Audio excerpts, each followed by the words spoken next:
portal was crazy. That sure was. Hey guys, welcome to Ninjas, our portal. What do we call it? Ninja Portal. Nab Portal. Nab Portal. It's our remote interviews, people we cannot get into the studio or on the couch, so we got to talk to them, and we couldn't wait any longer for this guest. Yep, we got Sibrel, the #1 moon denier in the world, folks. And it's a crazy episode. We talk about, of course, denying the moon landing. Sibrel's life in danger by the CIA stalking him and drugging him. What? And of course, the connection between the 11 scientists that have gone missing and the disappearance of the Malaysian flight. Bart says they're connected, and it's a wild theory. Absolutely. So buckle up, folks. It's a fun episode. Here we go. Whoa! You ever heard of Project MK Ultra? It was mind control. First Ultra, they'll be back. Not ready. He's coming. It's all about connection. Is it working? Ninja. Portal's open. Into dimension. A portal. Time, space. You'll have to fight. You read my mind. Goes the game. He's like a ninja, but worse. Butterfly. Your training is complete. You're a coward and a liar and a... Good to go? Okay. All right, ladies and gentlemen, welcome our guest, Mr. Bart'S Sibrel. Sibrel, right? I say Sibrel. Sibrel. Awesome. Excellent. Thank you so much for jumping on. We're big fans. We've seen you on many podcasts, and I was absolutely psyched to see that you emailed us several months back. It's been a long time coming, this episode, so thank you so much for joining. Sure, glad to be here. Good. Hey, we want to jump into obviously a lot of things in this episode. #1 being the moon landing. Which you are the biggest supporter of the moon landing, correct? You could say that. kidding. I'm the I'm just biggest kidding. supporter of them telling the truth about what they did and did not do. Perfect. Absolutely. And obviously, we want to cover that, but there's like so many other things that are happening in the world currently in that realm. Many psyops kind of happening, a lot of lies within the government. And right now, obviously, I'm sure you've heard about the 13 scientists and UFOologists that have gone missing. And so it's just a weird time, and we'd love to have your perspective on it. So if you're cool, Okay. I think right out the gate, we want to ask you about Artemis. Yeah. The Artemis launch that happened recently. Have you been following that? A little bit. It may sound stupid or naive on my part, but I, give them the benefit of the doubt. Maybe they are trying to leave Earth orbit. They've already claimed and lied that they left Earth orbit 9 times. So if you can imagine, they went to the South Pole 9 times, okay? And now the 10th time is being televised. Would it really be that big of a deal? You know what I mean? I don't know why it's such a big deal if they left Earth orbit 9 times before. Why it's such a big deal to leave Earth orbit the 10th time. What would be the big deal? But I gave them the benefit of the doubt, even though we do know from multiple reasons and sources that they did fake the moon landing. And of course, the best proof of that is the fact that today, with 6 decades better technology, they're 8 years behind schedule just to look out the window at the moon going by. When, after only putting 1 astronaut in space for 15 minutes, they set an 8-year goal in 1961 that they were ahead of schedule on to go 1,000 times farther than the space station with 1/millionth the computing power of a cell phone, to land a rocket vertically, which when Elon Musk tried to do it the first time it blew up, and the second time it blew up, and the third time it blew up, and the 4th time it blew up. But it took Elon Musk 5 times to land a rocket vertically, with 5 decades more technology and 10 million times the computing power. Somehow they did it within an 8-year goal ahead of schedule, and 6 decades of better technology. They're 8 years behind schedule to look out the window at the moon. Okay, you can't have greater technology in 1969 than today. That logically proves that they didn't go to the moon. So go to Sibrel.com, Sibrel.com. You can see for free on the homepage a film I made called The Funny Thing Happened on the Way to the Moon. I was given $1 million by an engineer who builds rockets for NASA, who knows the moon missions are fake, who gave me the money to expose the crime. I was producing it under the theory it might be true that they faked it, and was given classified footage by a whistleblower at NASA that shows them faking part of the mission right in front of your eyes, which we can show later. So when my film first came out, and I did, I think, coast to coast radio interview, this is largely before the internet took hold. I got 2,000 emails in one day. The film outsold Gladiator, which was Academy Award-winning film that had just come out on DVD. It outsold Gladiator for one day. And I got 2,000 emails, and 90% of those emails from a conspiracy program. I think that late-night program, Coast to Coast, is kind of rebellious, anti-corruption government people. And yet, 90% of those emails were, how dare you say the glorious moon landings were fake. And then about 10 years ago, 98%, like a paradigm shift, now 98% are, I used to believe they were real. Now I know better. Thank you for opening my eyes. So when the 50th anniversary happened, and that was 7 years ago, the light bulbs started going off in people's mind again. How come they can't even leave Earth orbit? I mean, for 57 years after they claimed they walked on the moon, they could only go 1,000th the distance to the moon. And now the 60th anniversary is coming up, so they have to leave Earth orbit. They have to. If they can't leave Earth orbit with people, it means they didn't go to the moon, which is a great embarrassment for the federal government. It might cause the dollar to collapse, the economy to collapse, stock market to collapse, who knows? So they have to do it, as the saying is, by hook or crook. And I gave them the benefit of the doubt. But when there's not a single video image of going past the crew without an edit to the window, with the large moon out the window slowly going by, not a single video image of that. There's a whole hour of a conversation with them in the cabin, which could easily be Earth orbit, but not a single image for $100 billion going past them to the window and showing the moon slowly going by. They only released video of it 3 days ago after all these complaints, but it's just of the window. There's nothing before it and nothing after it, which could easily be faked. It keeps popping up on my desktop, the Earthrise. And that exact picture, an AI said was fake. So Really? I don't think they left Earth orbit. And we can play a clip an hour later, 6A, of the radiation problem, a huge radiation field between the Earth and the moon that they'd have to go through. My name is Kelly Smith, and I work on navigation and guidance for Orion. As we get further away from Earth, we'll pass through the Van Allen belts, an area of dangerous radiation. We must solve these challenges before we send people through this region of space. We must solve these challenges before we send people through this region of space. We must solve these challenges before we send people through this region of space. We have a NASA scientist saying in 2014 the technology to do so hasn't been invented yet. So they certainly couldn't have gone in 69. And then, well, how did they improve that radiation protection between 2014 and now? They say they put clothing and food and water between the walls of the spacecraft and them to stop the lethal radiation. That a dental x-ray is 1/5000th as strong, lasts 1/24th of a second, instead of 4 hours that they'd have to endure. And my dentist wears a lead vest. I don't know about yours. So it looks like they didn't leave Earth orbit. And they faked it already 9 times. So what is it to fake it the 10th time? But that was the pressure they were under. They had to leave Earth orbit.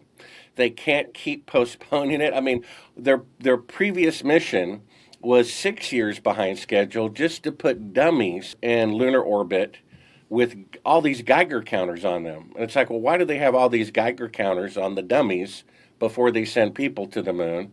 And it's because they're afraid of them dying from radiation.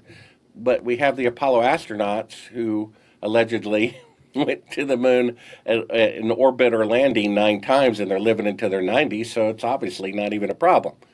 Something's contradictory Maybe they here. gain superpowers by going through the radiation belts, like That's Superman. Wouldn't that be nice? And maybe that's true. They certainly pack a good punch. Oh yeah. What do you think? I mean, because they're planning on going back to the moon. I mean, when I say back, I don't mean to offend you. They're planning to go to the moon and land on the moon in the next year or two, right? So What do you think? Well, 2028. they've So what said is that going that. to look like? Yeah, they said that 10 times. 20 years after allegedly going to the moon on the first attempt ahead of schedule with 1 millionth of computing power cell phone, landing a rocket vertically that Elon Musk couldn't even do with decades of greater technology.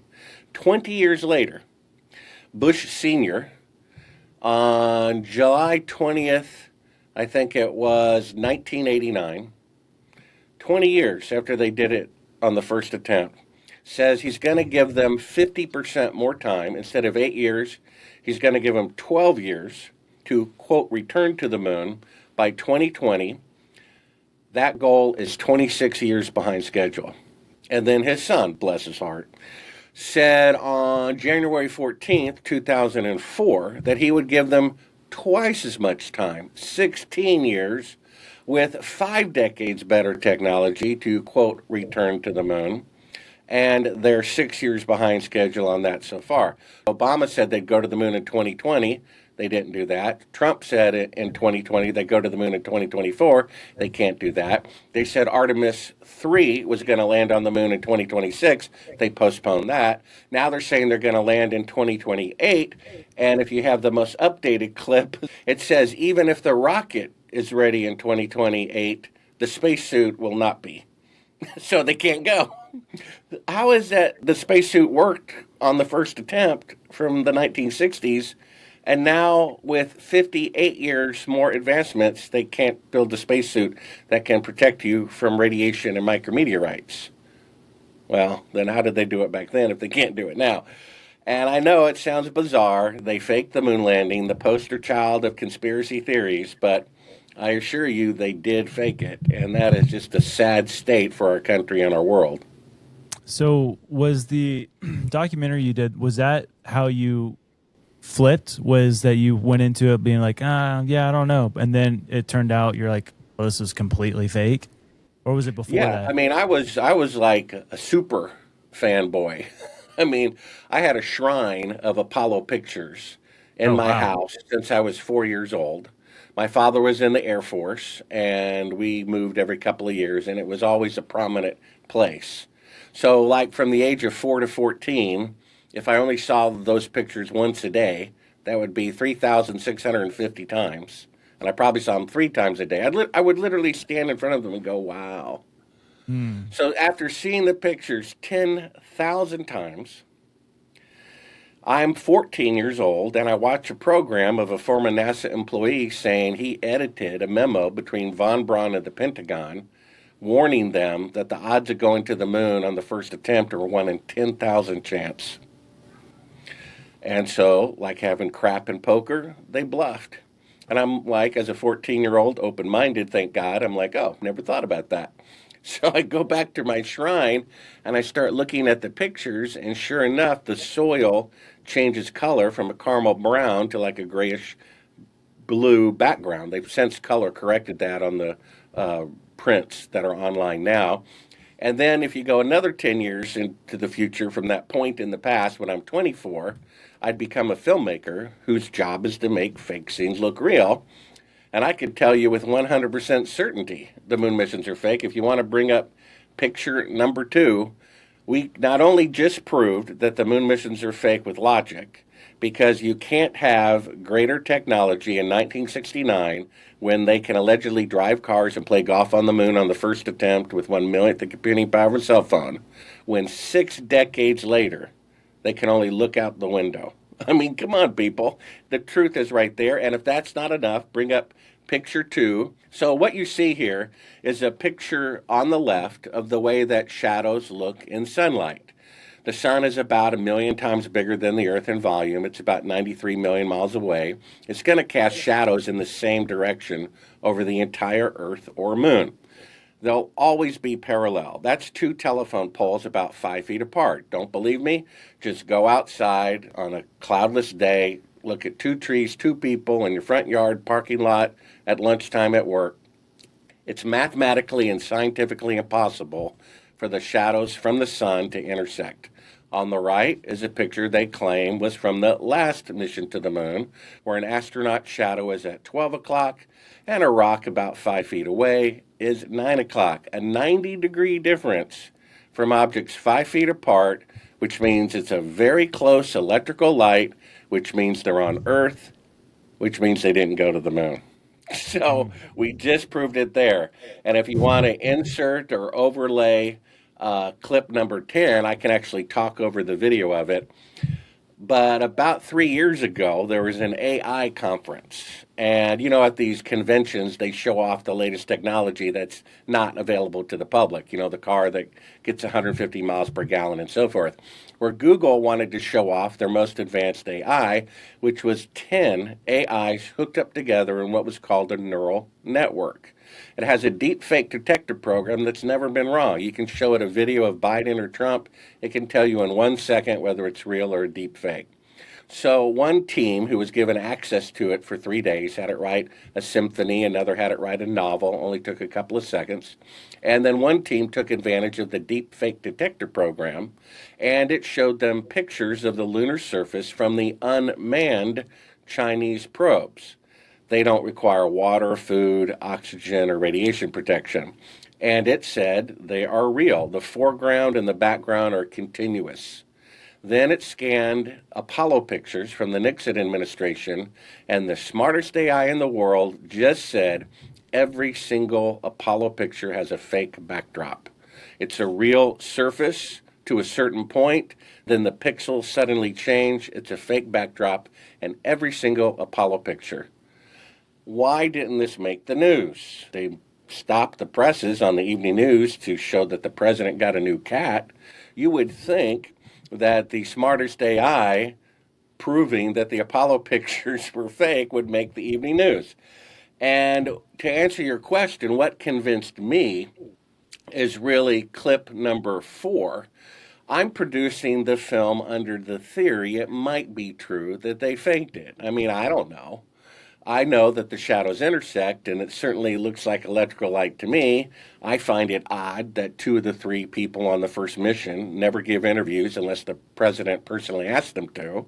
I find it odd that the administrator of NASA resigned before the first Apollo mission. I find it odd that the Soviets spent 5 times more hours in space than we did and never went to the moon. And every milestone that was broken in space technology, the Soviets did. First satellite, first animal, first man, first woman, first spacewalk, and so forth.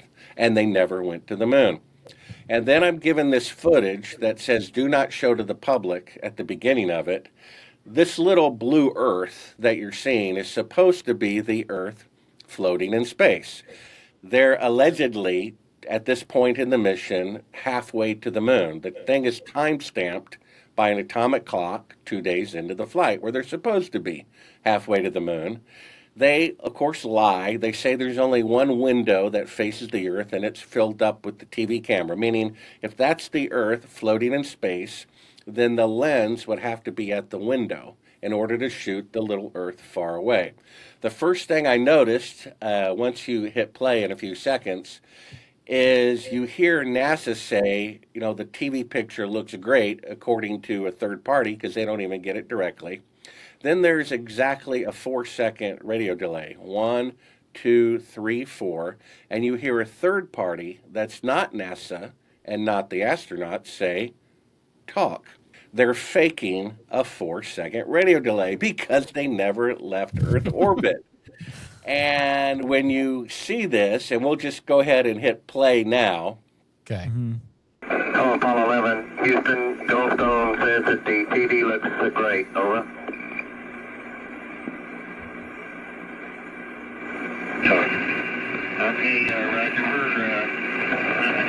They're in Earth orbit. They're only 250 miles above the Earth. The conversations would normally be instantaneous. How are you? I'm fine. How are you? I'm doing okay. But they have to pretend they're halfway to the moon. So they calculated 2 seconds out, 2 seconds back, and that's why the clandestine party, which they had an earpiece in, the CIA, tells them only to speak after a 4-second radio delay. Hello, Apollo 11. Houston, Goldstone says that the TV looks great. Over.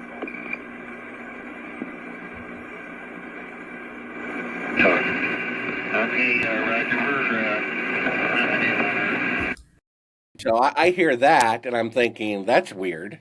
And then if you go to clip 4, we see first the part that Neil Armstrong intended, and that first part is in every NASA reel. He says he's calling in from 130,000 miles out, meaning they claim that that image is the Earth floating in space. But we have the unedited version where the lights come up and you see the camera is really at the back of the spacecraft. They've turned out all the lights in the cabin, and in front of the camera is a circular window outside of which it's filled with the Earth in low Earth orbit. Had I only the best take edited version, I might not have figured it out. But when you hit play, not only do you hear him lying that he's 130,000 miles out when he's really in Earth orbit, you'll see Buzz Aldrin remove part of the effect around the window, and the lights come up, and you see the cameras really at the back of the spacecraft, and they've made up the window to look like the Earth floating in space. Roger, Houston, Apollo 11. Calling in from about 130,000 miles out.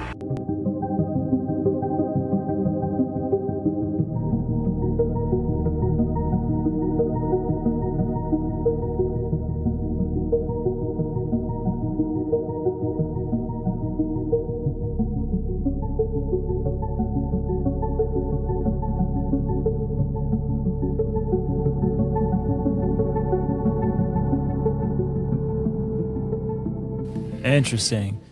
When I saw that, gotcha. I'm like, oh my gosh, they actually faked the moon landing. They're faking being halfway to the moon, which means they can't go halfway to the moon. And if you get my book, which came out many years after the film, we found documentation from von Braun, who says the same thing. The largest rocket you can build can only achieve Earth orbit. You have to have multiple fuel trips. You'll hear a NASA consultant say, what I'm about to say is politically incorrect, but I'm going to say it anyway. In order to land on the moon, you need 30 trips of fuel. In order to leave Earth orbit, have enough to orbit the moon, have enough to land, have enough to come back up, have enough to leave lunar orbit and come back to Earth. But the more I started digging into Artemis, the more I realized there might be some issues. If you say certain things, this might change your relationship with NASA forever. You know what? This is the truth, and this is what needs to be said. I did not understand, in order to get the human lander to the moon, we have to launch a bunch of additional rockets to tank up in low Earth orbit. And this is how many rockets it's going to take to fuel up that thing to get it to the moon. I've done the math. If you had any questions. Man, projects like this are so compartmentalized, right? And there are so many engineers. Do you, off the top of your head, have a guess? And I know it would only be a ballpark, but how many engineers, people at NASA, people in the military would have to work on a project of this scale, like even as they're trying to get there? Well, you know, every time your parents talk about how far they walk through the snow to go to school, it seems to get deeper snow and longer over time. NASA keeps padding the number of people that they claim, you know, did some part in putting men on the moon. I guess if you take contractors and the contractors, including secretaries, paperclip salesmen, hot dog vendors, they say it was 400,000 people. Dang. So really the number one defense that the moon missions must be real is that you can't keep a secret from 400,000 people. But then again, Bank of America has 400,000 bank tellers. But what a bank teller knows about corruption in the bank and what the CEO knows is completely different. And I spoke with the flight director who said that someone in the command center during a launch cannot tell the difference between a, quote, real flight and a, quote, practice flight. So if someone in the command center can't tell the difference, how can people at home as a child watching it on TV in their living room? And you mentioned, I heard you use the example of the atomic bomb, right? Like over 150,000 people were working on that project, but only 8 truly knew what was happening, what they were building. That's right. And here you only have 3 people. There's no independent press coverage. It's not like World War II where you have, you know, thousands of press covering it from every angle. You have once they're up there, there's no way of, I mean, like they're the only eyewitnesses. For some reason, every Apollo astronaut has top secret clearance. I wonder why. And then you have to trust the Nixon administration, and nobody really knows where they are except those three people. And you're right, the atomic bomb involved, I think, 129,500 people. It was the top secret, and only 8 people knew. So we have a handful of astronauts who know. We have the flight director who knew. And we have the rocket designer who knew, but that's not a whole lot. The other, criticism is, well, China or Russia would have blown the whistle, but I know somebody who works in the Chinese Space Agency who says everybody there knows the moon missions are fake, and instead of blurting it out to the world, they're using the information to blackmail the United States instead.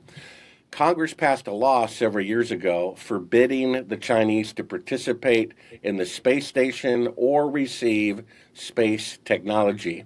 But their space station blueprints came from NASA under the table in exchange for them not blowing the whistle about the Apollo fraud. So that's the smarter use of the information that the Chinese and the Soviets would do. They would blackmail. And then, we have the shadows intersecting. We have the footage of them faking being halfway to the moon. We have the logic that you can't have greater technology in 1969 than today when they can only look out the window. And we have a deathbed confession. We have a gentleman by the name of Cyrus Eugene Akers, who was chief of security at the Air Force's top secret base, which is location of their special operations unit. Every department of the military has their special operations intelligence division, and for the Air Force, it's at Cannon Air Force Base. Well, this guy, Cyrus Eugene Akers, as he's dying, because he believes in God, and the Bible says if you renounce your sin and confess it, you're forgiven. So the first thing he says is, I have to confess I killed somebody. And his son is there, and that's who you'll see in the clip. He says, Dad, who did you kill? He said, well, a coworker at Cannon Air Force Base back in 1968. The son brings in the military police to investigate to give the dead man's family closure. And when he was asked, why did you kill him? He said, well, they filmed the moon landing there on a fake lunar set June 1st, 2nd, and 3rd of 1968. My coworker thought it was morally wrong. He was going to tell the public, and I killed him to keep it a secret. And if you want to play that clip now, it's only 30 seconds long. Yeah, we got that. This is the story that my dad told me on his deathbed. In Cannon Air Force Base in 1968, he said by the time he got there, that there was already 2 large hangars that were connected to make it look like a lunar landscape. Inside the staging area, the lunar lander, all of the walls were painted flat black. And when Dad saw the moon landing on TV, he cried. He said he knew that what he had witnessed on TV was exactly what they recorded in that hangar. So now we have an eyewitness. And what more can you say? We have 4 times the proof necessary that shows they did indeed fake the moon landing, and it's only an emotional attachment that prevents people from seeing the truth. People say I'm not being scientific when it's those people who claim to be scientists who are not being scientific, because scientific principle is when a breakthrough claim is made, like splitting the atom, flying across the Atlantic, breaking the sound barrier, it has to be independently duplicated. Nobody has walked on the moon since 1972. Nobody has been able to duplicate that. People have literally made a god out of this, to where one professor I talked to teaching aerospace said that even if an Apollo astronaut confessed on national TV that the moon missions were fake, he would still think he walked on the moon anyway, because they've literally made a god out of this. And how sad is that? The problem, it's a positive lie that people don't want to give up. You can change the hat on who killed Kennedy or who did 9/11, but it's still a tragedy. This is your team won the Super Bowl. Who wants to give that up, right? But if we don't, then those people are still in charge running the world, and I don't think we want that to happen. And it gets worse. It's not that they just faked the moon landing and didn't kill anybody. They killed several people to keep it a secret. Now, my book goes into the backstory of the film. At the time we made the film, we had information that we were asked to withhold until certain people had died, and one of which was Betty Grissom. I had a 4-hour interview with the widow of the man who was going to be the first man to walk on the moon. And he was a whistleblower during the Apollo project. He was preparing, according to my interview with Betty Grissom, his wife, congressional reports complaining that they were 10 years away from going to the moon instead of 2, and that they wouldn't fix anything because they knew they were going to fake it, but at that point in time hadn't told the astronauts yet. So in his frustration one day, without permission, he took a bunch of reporters to the top of the moon rocket where he hung a lemon the size of a grapefruit, calling the moon rocket a lemon, a piece of junk. She said that generals from the Pentagon threatened to personally kill him or have him killed, to where he was under Secret Service protection the day he died. And on January 26, 1967, she recounted a phone conversation he had with her in which he called her from NASA and said, "Han, for some strange reason, the CIA showed up today. I've been here for 8 years. I've never seen the CIA one time. Now suddenly they show up to inspect the equipment. The very next day he's dead from faulty equipment." So Cyrus Eugene Akers killed somebody. That's 3 people they killed there. The guy who investigated the murder, Ronald Barron, he was killed. And then there's 4 other backup crew astronauts who died mysteriously. So they're not just faking the moon landing that we're financing as taxpayers. We're paying the salaries of CIA agents to kill people who are trying to expose the crimes. Even the son that you showed in clip 8, after he spoke to me, men in black show up at his door and threaten to kill him. They showed up face to face with them and said, "If you ever talk to Bart Sibrel again about your father's participation in the moon landing fraud, we will kill you and your family." That was 4 or 5 years ago. Are you putting us in danger, Bart?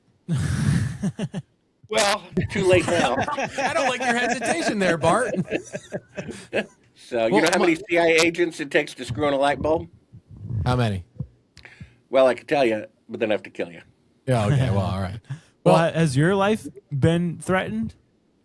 Like, yes. When I found the footage of them faking being halfway to the moon, I freaked out. First, I cried, quietly. I'm like, oh my gosh, wow, they really did fake the moon landing. And that was just tragic.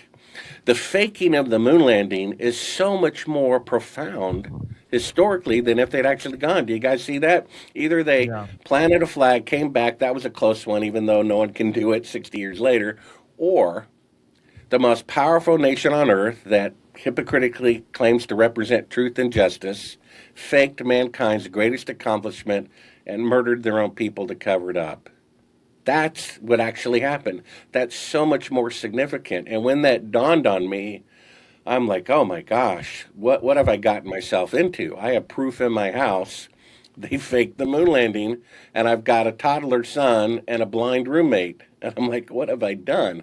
So I call up my source, the one who edited the memo from Von Braun to the Pentagon telling them they couldn't go to the moon within Kennedy's goal. And I warned him, we're playing with fire here. And that phone call was interrupted with this high-pitched screech. I could hear him, but I couldn't tell what he was saying. I go to church that Wednesday night to get advice. What do I do? And they're like, drive like a bat out of hell to CNN. And I had a reporter friend there. So as I'm leaving the church, I'm like one of the last of 300 cars leaving. And there was a business that had closed at sundown, 100 yards from the church. And when I drive past them, there was a car backed into their driveway, like waiting for somebody, immediately pulls out when I go by. That's the day I found the footage of them faking being halfway to the moon. So they were monitoring my phone calls. And so I stop in the middle of the road, and I'm like, I'm going nowhere until this guy is in front of me. I got all night. And so I guess after a minute or so, he figured he pulled out too soon, and he passes me. So I follow him. Know your enemy. He gets on the parkway going toward town. I get on the parkway going toward town. And I pull up alongside this guy. I'm like, who is this guy, following me? And he looked like I've never seen it before. it looked like the eye of a great white shark. Like he would kill me and go home and have a fried chicken dinner and not think about me tomorrow. You know, that great white shark leaping out, grabbing the meat on the side of the boat. It doesn't care if it's meat or your mother or your daughter or whoever. It doesn't care. And that's what I saw in this guy's eyes. And as soon as we locked eyes, everything on my car shut off. The engine, electrical system, I coasted. This is at night, like 10:30 at night on the side of the road. And he goes past me, meets up with two other cars. And I'm literally being chased on foot back and forth as they loop around to get to my side. I cross over. They loop around again. I cross over. That happens a couple of times. And finally, I flag down a cab, and I end up taking a cab from Nashville to Atlanta, you know, in the middle of the night. And then when I'm at CNN, I'm literally in the back alley to pass a tape to my friend through the back door. I'm surrounded by government agents, probably like, I don't know, 6 people, motorcycle cops, unmarked white van.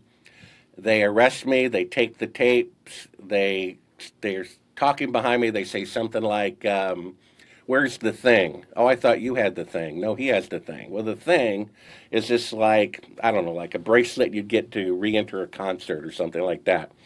Well, it's right where my wrists are. And shortly after it's there, I feel like I've been drugged. That's what the thing was. There was this lawyer who had a back alley, you know, entrance, I guess to have a CNN center address for as cheap as possible. You know, he comes out at that very moment, and that was a lifesaver, literally. And I'm like, look, I'm an NBC News reporter. Those huge videotapes are Betacam SP. They contain footage that shows the moon landing never happened, and I'm being illegally arrested. He gets out his notepad and starts doing all this stuff. This is all in my book and not in the movie. It would make a movie itself. And I basically end up escaping their custody with help of good guys in the government. I make my way back to Nashville. I pee in a cup, and I say, I got him. Because when I was on that truth serum, they had a clipboard, and they asked me all these questions, and I told them everything they wanted to know. I was in La La Land.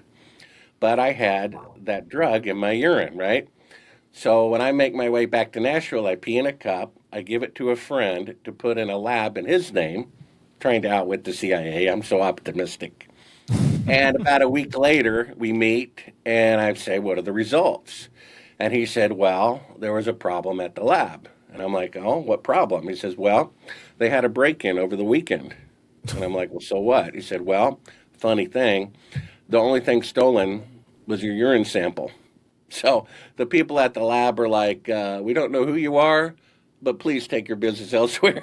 So those are some of my wacky adventures. And we know from, if you've seen my second film, which is at Sibrel.com, Astronauts Gone Wild, we left a hot microphone, wireless, inside of an astronaut's house who we showed the condemning footage to, who, when we were accidentally recording the audio in the car with the door closed, and he's in his house with the door closed, he and his son are talking about calling the CIA to have me killed. I don't hit people, but you're going to be on the deck unless you get... I'm heading out. I appreciate it. And get the hell out of my house. You ever get a gun and shoot them at them before they get out of the office? You want to call the CIA? Have them whacked? Why would that be necessary if they really went to the moon and I'm some silly person who thinks it was filmed at Cannon Air Force Base, right? Yeah. Wow. I mean, that's absolutely wild. I do want to see this movie. If we, hopefully we can make it. I would love to know who you want to play you. Yes. In your real movie. Yes. But who's the most handsome and intelligent looking actor in Hollywood right now? Hey, I'm willing to do it. Okay, I'll shave the beard. All right. But Can I have it? Can you donate it for my hair? 100%. We'll do All it. right. Yeah. Amen. Now, one question I do have is, during that time, we have so many conspiracies, like during the moon landing, we have so many conspiracies that get declassified, that become, you know, people speculate truth and all this stuff. We have JFK, we have MK Ultra, we have all this stuff that's come out, and The government's obviously been lying to us and taking it like Operation Northwood. We have all this proof that the government was putting people, American citizens, at risk, taking advantage of us. It's all been declassified. It's a fact. It's true. What is holding back from the government saying, okay, you know what? We faked it. America needed the win. There was a space race going on. I get it. But listen, but what we're doing now is legit. Like, what's stopping them from just owning up to it? Well, that's a great question, Andy, because it's embarrassing. They put it on coins. Man on the Moon, 50-cent piece.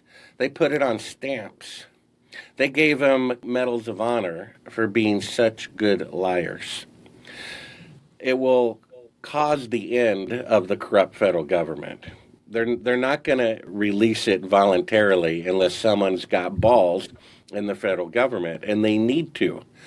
People don't understand the history of this country. We're about to come up on the 250th anniversary, and that may be the last anniversary we celebrate, because back in 1770, when a tyrannical government killed 5 Americans, our founding fathers and mothers says, that's it. We're not going to take that anymore. You pointed out during the Kennedy administration, it's even in Wikipedia, Operation Northwoods was Kennedy's cabinet saying, I have a great idea. Why don't we kill 200 Americans and blame it on Cuba so we have an excuse to invade Cuba?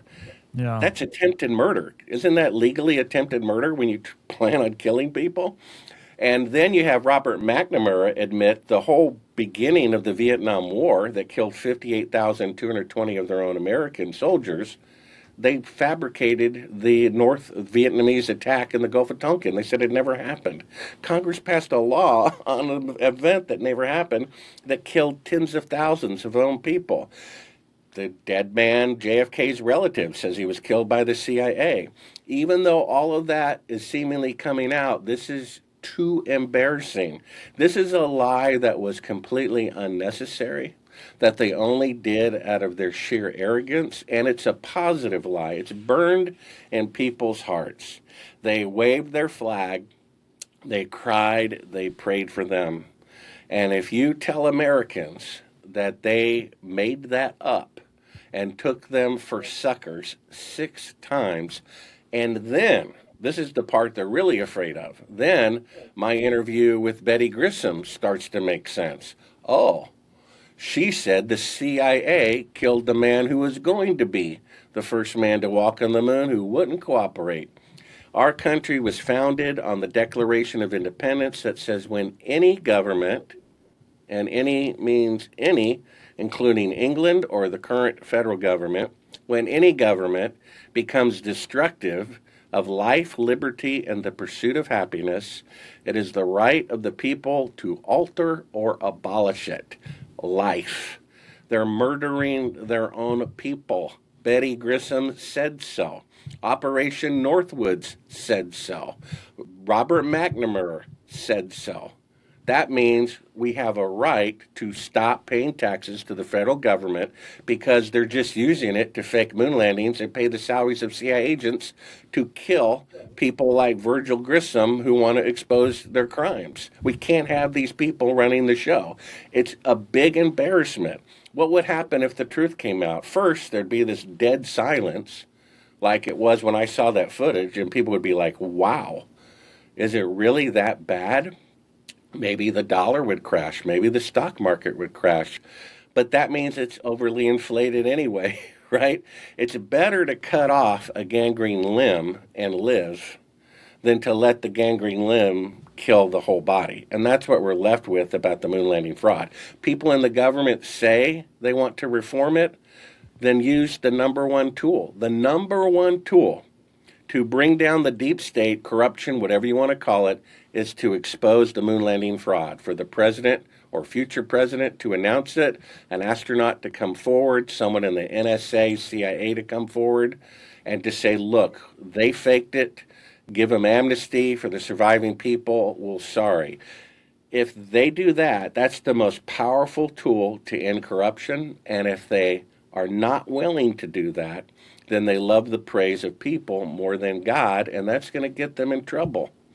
You have to be willing to die for what is right, like our founding fathers and mothers were doing. I turned down this project originally. Originally, I looked into it. It looked like at least a 1 out of 4 chance they faked the moon landing. And I thought if I start digging up these bones and they actually faked the moon landing, do I really want to risk my life for what Nixon did? And I turned it down. I read the Bible over the next 5 years 5 times. There is a right and a wrong. And the faking of the moon landing is wrong. And people need to tell the truth just because it's the right thing to do and trust that the consequences of telling the truth and doing right will be okay. We can't live with this lie. It's juvenile to claim they walked on the moon when they didn't. And we will not move forward as a people on earth or as a nation until we tell the truth about it. Yeah, well said. I mean, it's such a tough thing because it's you want to trust your government, you want to do that, but we've been lied to, and so it's a hard pill to swallow. But did you have something? Yeah, you made the comment about there is a right and a wrong, and the Bible is for sure, we're believers, and so that's kind of what that's rooted in for us. But for a government who would at times for sure seem to not adhere to Christian principles, I wonder what moral compass, if you could make a plea to them upon what just logically, like beyond faith, there are societal benefits to having a government that operates under some sort of morality. So I'd be just curious if you had like an elevator pitch to the current administration, what that would sound like. Wow, Andrew, that's a great question. My elevator pitch isn't on what the benefits to society would be, although that may be better than my theology about how to do the elevator pitch. My elevator pitch is to them personally. Okay. I once was challenged to go skydiving. I went to this seminar that said, face your fears. If you're afraid of dogs, pet a dog. If you're afraid of spiders, hold a spider. And so all of us got together, hey, let's go skydiving, right? And if you've ever been skydiving, it's pretty frightening. And back in the day, there was no tandem jumping. And you would go out on the wing of the plane and hold on, and you would wait for the hand signal for someone to, let go. And while I'm waiting for that hand signal, I'm thinking, I could make my way back in. I don't have to do this. And I'm thinking, they've seen people chicken out before. I'll just be one of many. They'll forget about me. And then I thought, if I do that, that'll be my memory for the rest of my life, that I was a coward. And I realized I'd rather die than be a coward. And that's what people have to realize. They're going to be held personally accountable to God or to history for knowing and having the power to do what is right and not doing it. The Bible says, Hebrews 2:14, I think, that Satan holds all of mankind in slavery with the tool of the fear of death. Why did I turn down the project originally? Fear of death. Why are people afraid to come forward? Fear of death or loss of retirement fund or loss of house or loss of prestige, something dying. But we have to be willing to give that up. What good is it to gain the whole world and forfeit your soul? The second to the last chapter of the Bible lists all these sins that if we don't repent of, we won't enter eternal life. Immorality, lying, stealing, drunkenness. But the first one says, the cowardly will not inherit the kingdom of God. Why didn't they tell the truth about the moon landing goal not being able to be kept? Because they were afraid. They were cowards. This decision came because of cowardice. The truth is not coming into the light so far because of cowardice. I would say to the person in the elevator, is that how you want to be remembered for all time on Judgment Day or in history? Knowing the good you ought to do, but not doing it. This is our only life. I changed my mind because it is worth dying for. I'm going to die anyway. So why not die on the glorious struggle for the truth and what is right? Love it. Yeah. Love it. Your first time skydiving, you just did it by yourself? There was no... They hadn't invented tandem yet. That's crazy. I did it nuts. 3 Yeah, times. people died, I, but they're I like, kept, okay, I we kept, probably I should get a kept repeating it. professional Yeah, I did it 3 times, and I kept thinking, well, I'm going to keep doing it until I'm not afraid. And I figured that's going to take about 12 times before I really get into it. How much is it per jump? $150 times another, what, 7, 8 times? Yeah, that's crazy. Well, good on you. Oh, man. I've scuba dived, I've spelunked, I've mountain climbed, a lot of things. Scuba diving is a lot more dangerous than I realized also. Yeah. Big time. So, man, that's fascinating. Just pivoting. So, I mean, fantastic what your research and stuff. That's very, very convincing. I always tell our audience that I switch back and forth weekly to believing that the moon landing was real than not real, just because, I mean, there's just so many contradictions, you know, and like you point out pretty much all of them, actually all of them, I feel like super fascinating. But regarding, I mean, because this kind of seems like this is a repetitive thing that the U.S. does, or the government, dark government, black government, whatever, is like when there's a secret to keep, people disappear, they die mysteriously. Do you have any theory, or have you not even thought about it, of these, what the news is talking, which that's interesting that the news is highlighting it so much, but these scientists that worked in the space programs, the jet propulsion, all this stuff, a lot of them worked for NASA. Anti-gravity components, but they're going missing and they're dying. Do you have any theory, like a personal theory of why this is happening? well, I can point out some anomalies in it. First, the last time something like this happened was, I think, if I get the flight number correct, MH80, Malaysian flight.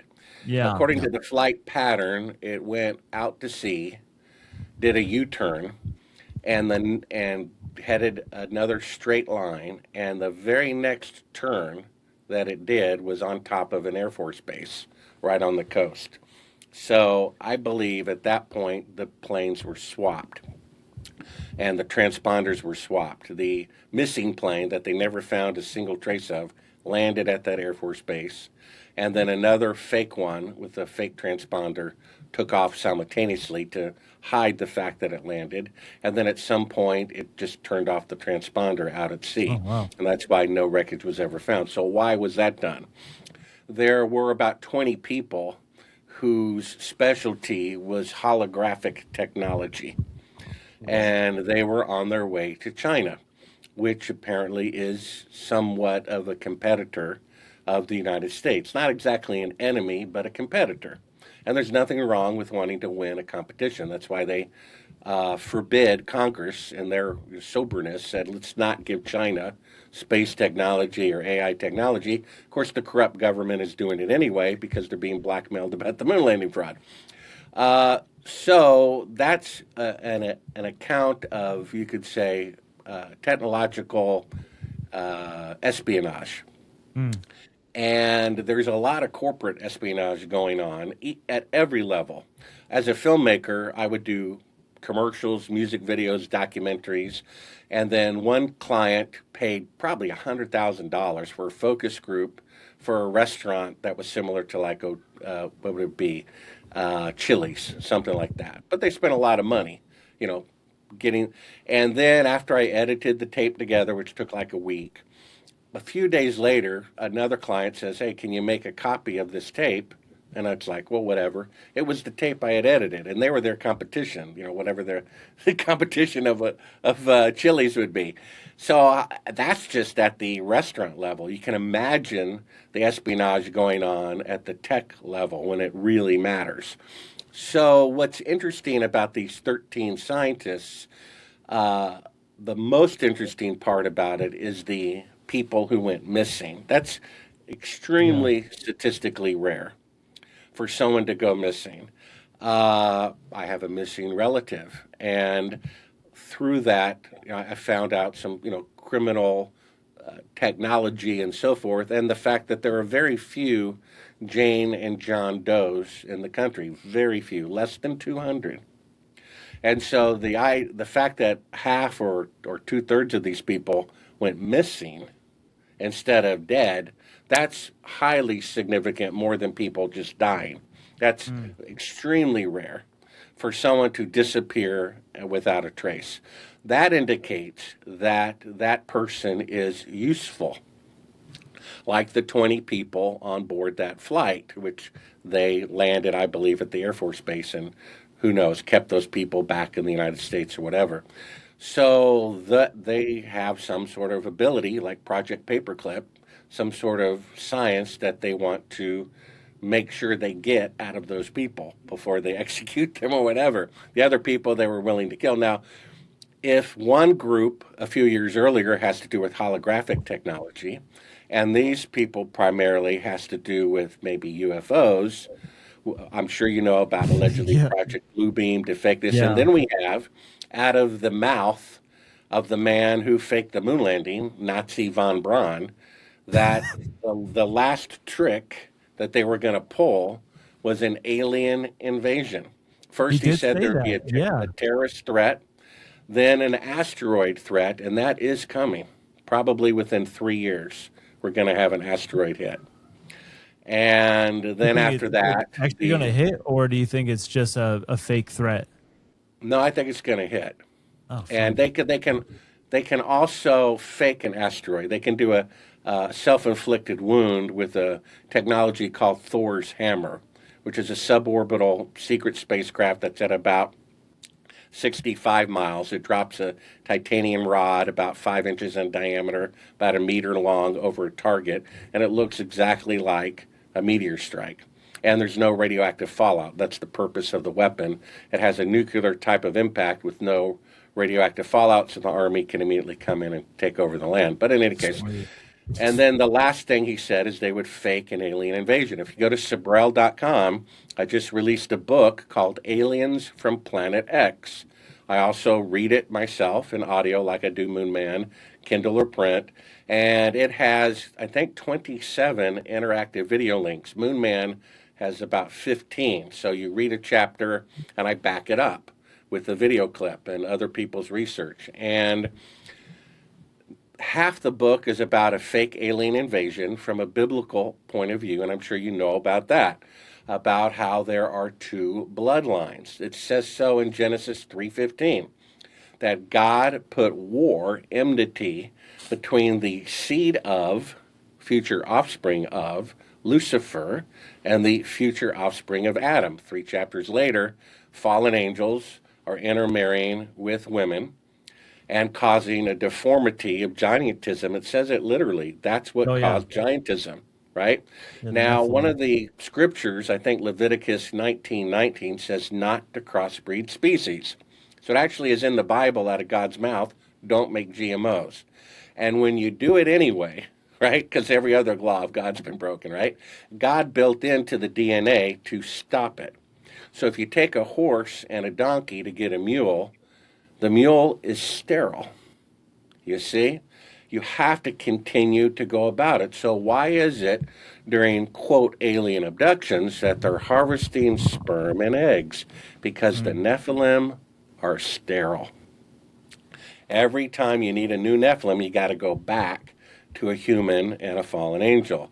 And that apparently is what's going on. One of the clips at Sibrel.com under the Planet X Aliens book is this high school genius who, I think she was only a sophomore in high school, and she went through over 500,000 ancestors of the 40-something U.S. presidents at the time, and all of them except one are blood related.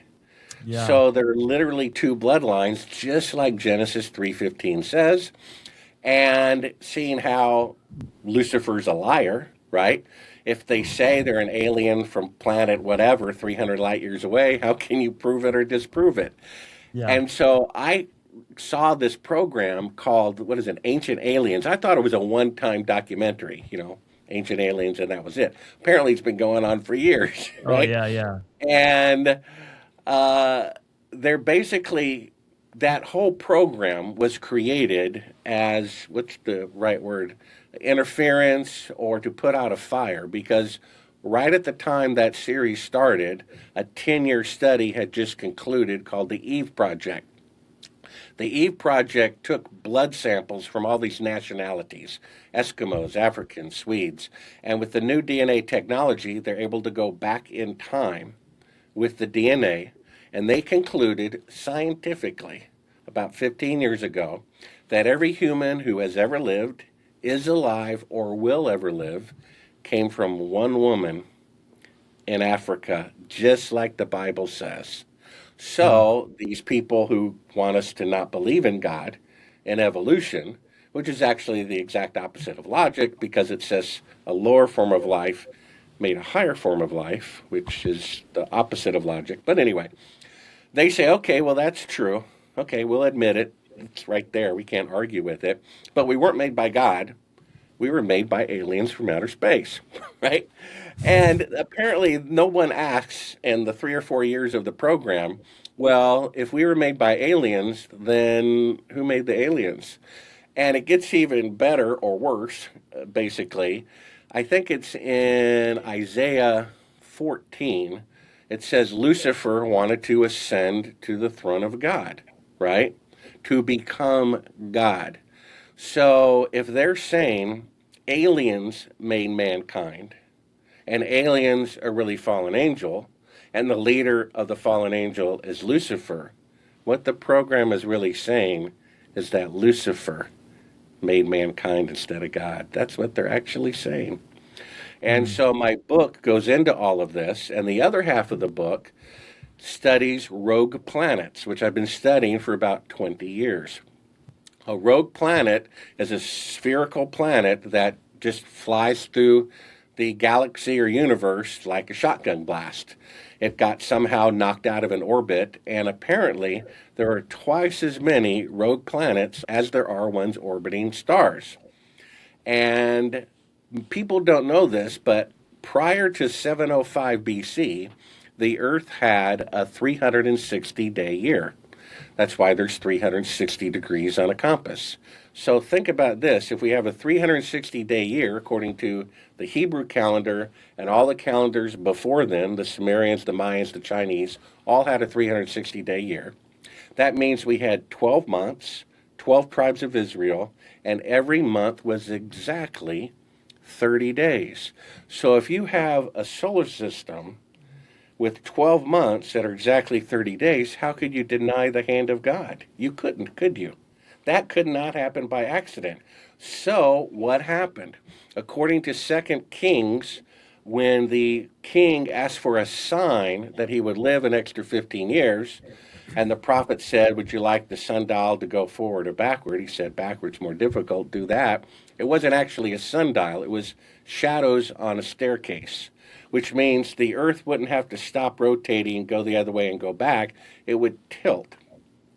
And that was 705 BC when that part of 2 Kings was written. And immediately after 705 BC, suddenly all the calendars of the world changed. The Mayans, the Hebrews, the Chinese, they all changed to a 365 and a quarter day year. So what happened when the Earth tilted?